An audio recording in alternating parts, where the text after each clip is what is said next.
You got your Mac and Mac guys, John McMullen and Jody McDonald, here to hang with you on a football Friday. Yes, it is a football Friday.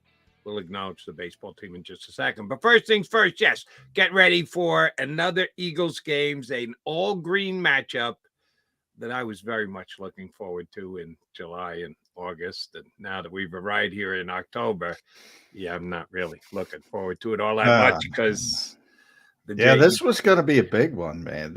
I circled this one. I was excited about this one. Now it's like, oof, it's just another bump in the road. I'm sorry, Jody. That's I've only been taking it for 50 years. So what's another Sunday against the Eagles? Which, oh, by the way, the New York Jets have never beaten the Philadelphia Eagles. Yeah.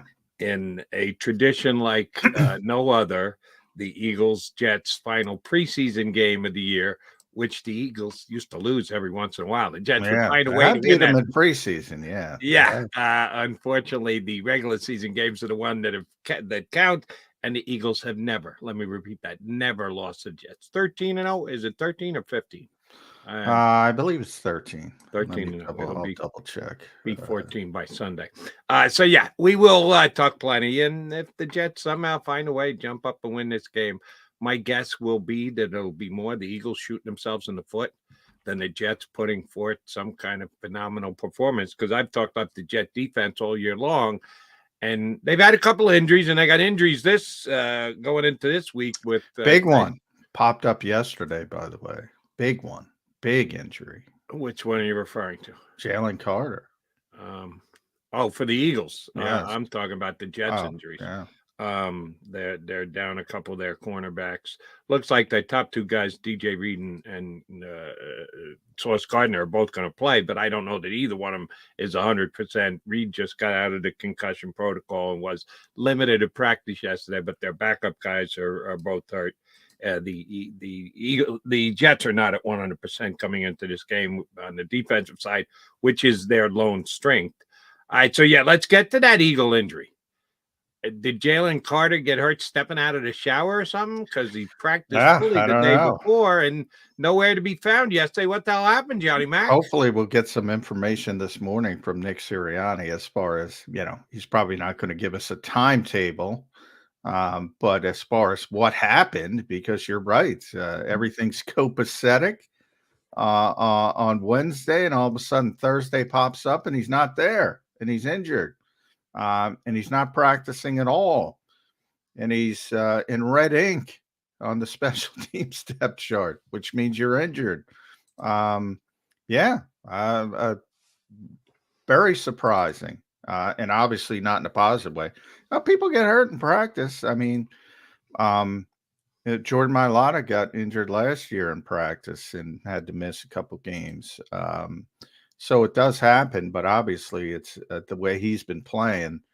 That's a big one because he's been dominant.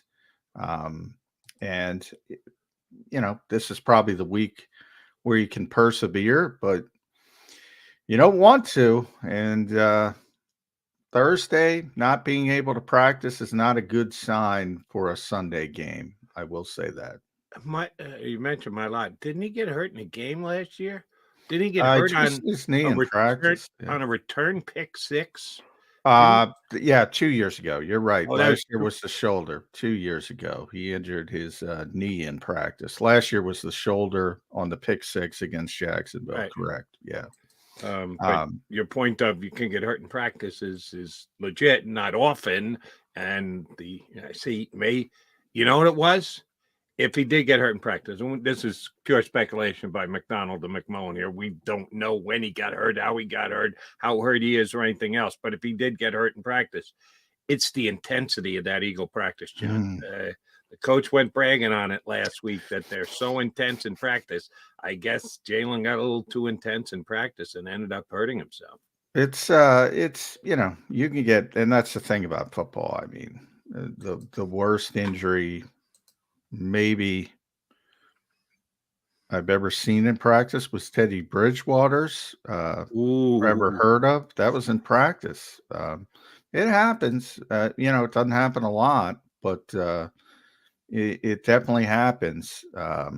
And The way he's been playing it's unfortunate because he's been.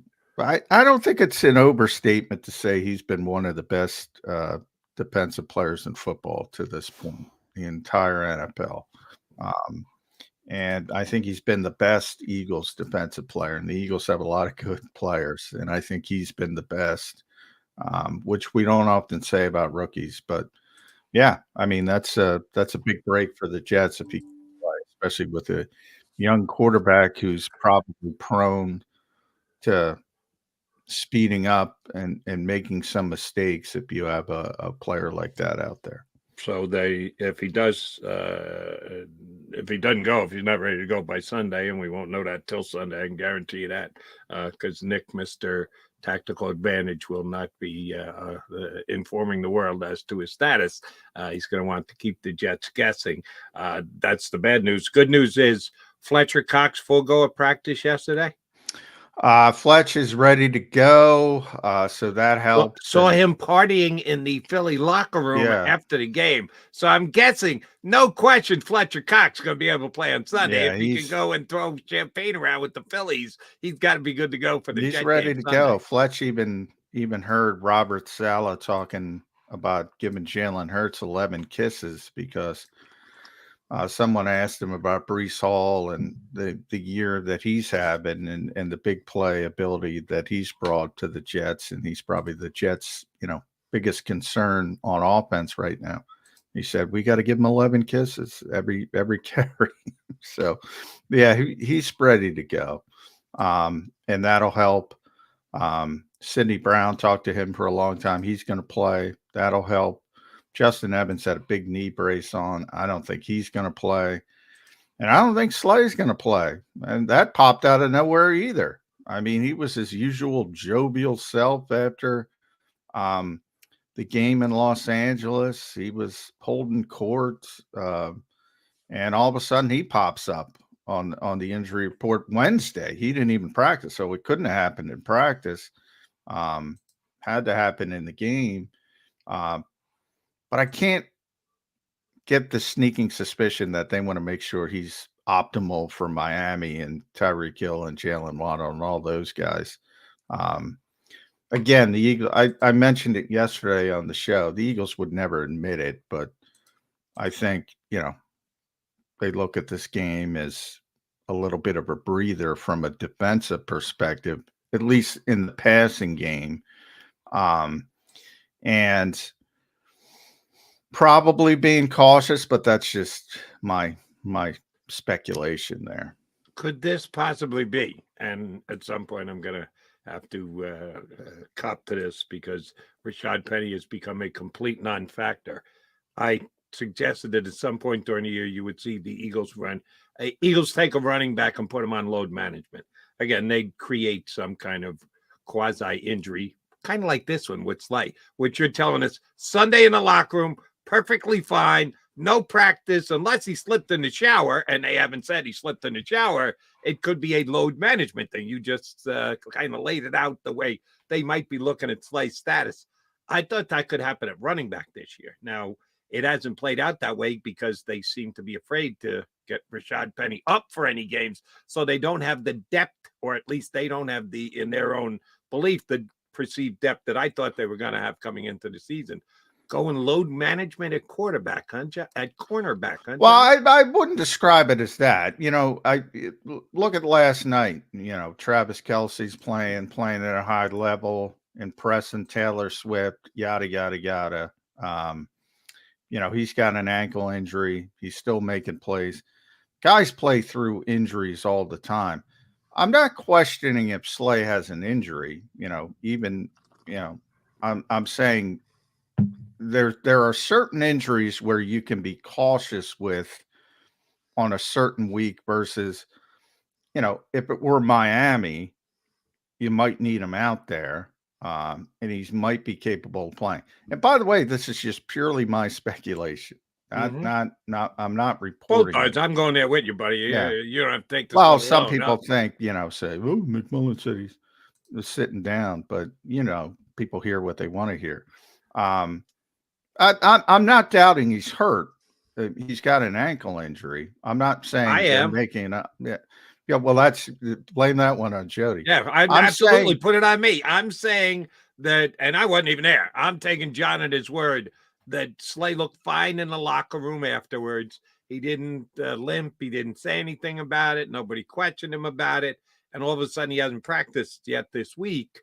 I'm suggesting that he's not as hurt as would usually take to keep Darius Slay out of the lineup for a game coming up on Sunday. yeah, I think there's different levels of, and again, the Eagles would never admit it. They wouldn't even admit it off the record because they don't want to disrespect another team.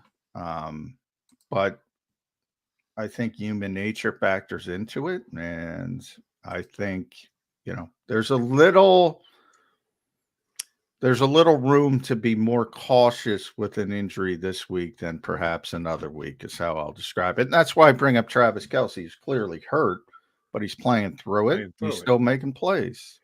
And oh, by the way, they're playing one of the worst teams in football last night in the Denver Broncos, and they did win. Another head-scratching decision by the Broncos coach, which we may or may not get to today. But that was just another lousy effort. Talk about just a quick Birds 365 revisit. I will ask you direct question, John McMullen. Were the Philadelphia Eagles interested in Russell Wilson? Oh, yes. Oh, yeah. Did they make a sincere effort to try and acquire Russell Wilson? Well, no. I would say no, because Russell never gave them the opportunity. So inquire. Not acquire, inquire. Oh, yeah. Did they I seriously inquire about Russell Wilson? Yes. Okay. How's he playing for the Broncos? Not well, but I always say situations matter. I don't think it would be as bad here as it is there. However, I think the Eagles got lucky. And, they did. Did the Eagles seriously inquire, not acquire, inquire about Deshaun Watson? Yes. How's he playing for the Cleveland Browns? Oh, he's not playing for the Cleveland Browns these days. Probably a no-go for the Cleveland Browns these days. His luck again. The Russell Wilson dodged a bullet. Deshaun Watson dodged a bullet. Yeah, Both of those guys were surely targeted before Jalen Hurts became Jalen Hurts here in Philadelphia. Yeah. You could even go so far as Zach Wilson, to be honest, because they loved him in the draft and felt they couldn't get to a point where they could acquire him, and sort of tapped out because they obviously have a close relationship with Joe Douglas. So they knew they were kind of blocked, and they went in a different direction. But they had a ton of interest in Zach Wilson. Yeah, there's a lot of times it's better to be lucky than good.